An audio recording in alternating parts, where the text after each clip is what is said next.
एक विचार जो परिवार को बिखरने से रोक दे। पूत कपूत तो क्यों धन संचय, पूत सपूत तो क्यों धन संचय।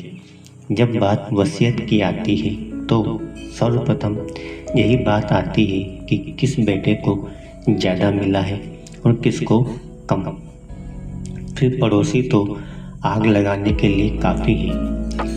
आजकल तो यह भी देखा जाता है कि संतानें अपने पिता को उनके जीते जी वसीयत का रुख अपनी ओर करवाने के लिए दबाव डालती है और पिता को इससे अनचाही पीड़ा मिल जाती है।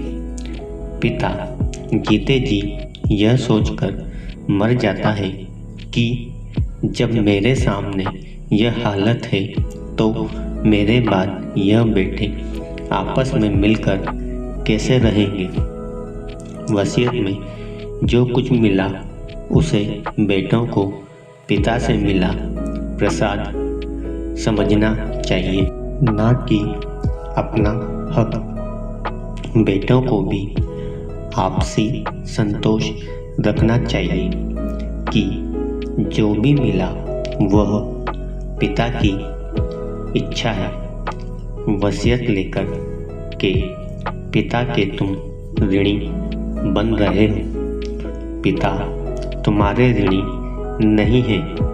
मेरा तो यह मानना है कि एक पिता को अपने जीवित रहते हुए अपनी वसीयत का कुछ हिस्सा अपने नाम पर ही रखना चाहिए। स्वार्थ वश ही कहिए, उसकी चाहत में बेटे अपने पिता को मान सम्मान देते रहते हैं।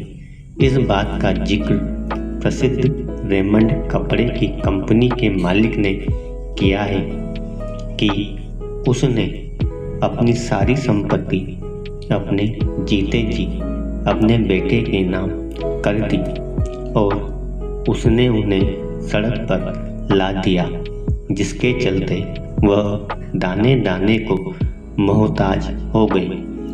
अरबों खरबों की संपत्ति होने के बावजूद भी बड़े बड़े राजघरानों में वसीयत के चलते वैमनस्य देखा गया है। आज समस्या है कि पिता की संपत्ति का सही बंटवारा नहीं होने के कारण भाई भाई का दुश्मन बन जाता है। दुश्मनी इतनी बढ़ जाती है कि भाई भाई एक दूसरे का चेहरा भी देखना पसंद नहीं करते। मैं यह पूछना चाहता हूँ कि क्या इसका दोष पिता को लगेगा? ऐसी व्यवस्था में पिता का क्या रोल होना चाहिए? मुझे कमेंट में ज़रूर बताने का कष्ट करें। धन्यवाद। यह बड़ी मुश्किल है। संपत्ति के पीछे भाई भाई से लड़ता है। ऐसे लड़ाई उनके यहाँ ज़्यादा देखने को मिलती है जिनके पास अपार संपत्ति है। जिनके पास पैसा कम होता है उनमें ऐसी लड़ाई की बात सुनने में कम आती है। इसमें मैं संतान को दोषी मानता हूँ और माँ बाप को इस धरती का भगवान मानता हूँ। माँ बाप को अपनी संपत्ति को इस तरीके से विभाजित करना चाहिए कि उनके जाने के बाद झगड़े का सवाल ही ना हो और अपने बच्चों के लिए संपत्ति देने के साथ साथ यदि संस्कृति सौंपी हो तो बच्चे आपस में झगड़ेंगे ही नहीं। जो माँ बाप अपने बच्चों को प्यार मोहब्बत की बात सिखाते हैं, बंधुत्व के महत्व को बताते हैं, उनकी संतान कभी आपस में बिछड़ती नहीं है।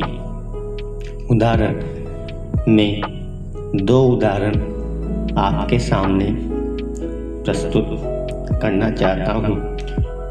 एक वह जो पिता ने अपने बच्चों को शुरू से खूब अच्छे संस्कार दिए और उस पिता के 7 बेटे थे। एक बेटा कुंवारा था। 7 को अलग अलग संपत्ति बांट दी और अपनी संपत्ति रख ली और अपनी संपत्ति रखने के साथ अपनी पत्नी की संपत्ति के नाम की एक वसीयत कर दी और उस वसीयत में उन्होंने तय कर दिया कि हमारे बाद हमारे बच्चों को क्या करना है। उसे संपत्ति में 2 बेटों का कुछ शेयर भी था। आपको सुनकर आश्चर्य होगा कि पिता की मृत्यु हुई 6 महीने बाद माँ की भी मृत्यु हो गई। सब भाई आपस में बैठे और कहा कि पिता की इच्छा के अनुसार जो वसीयत है उसके अनुरूप काम करना चाहिए और हम लोगों को पिता ने जो दिया वह कम नहीं दिया। बड़े भैया, आपके लिए पिता ने जो रखा है एक मकान है, यह आपका है, आपको स्वीकार करना चाहिए। आप सुनकर के आश्चर्य करेंगे। बड़े भाई ने कहा, नहीं, मेरे पास रहने का मकान पर्याप्त है। छोटे भाई इन दिनों तंगी में है, यह मकान मैं छोटे भाई को दूंगा।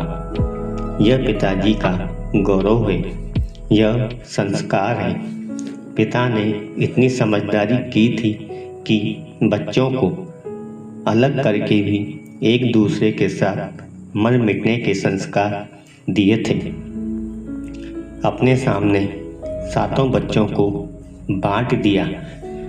कुंवारे लड़के का हक भी उसको दे दिया और बाद की वसीयत की और वसीयत के बाद अपनी संतान को ऐसी नसीहत दी थी कि उदारता उनके अंदर आए।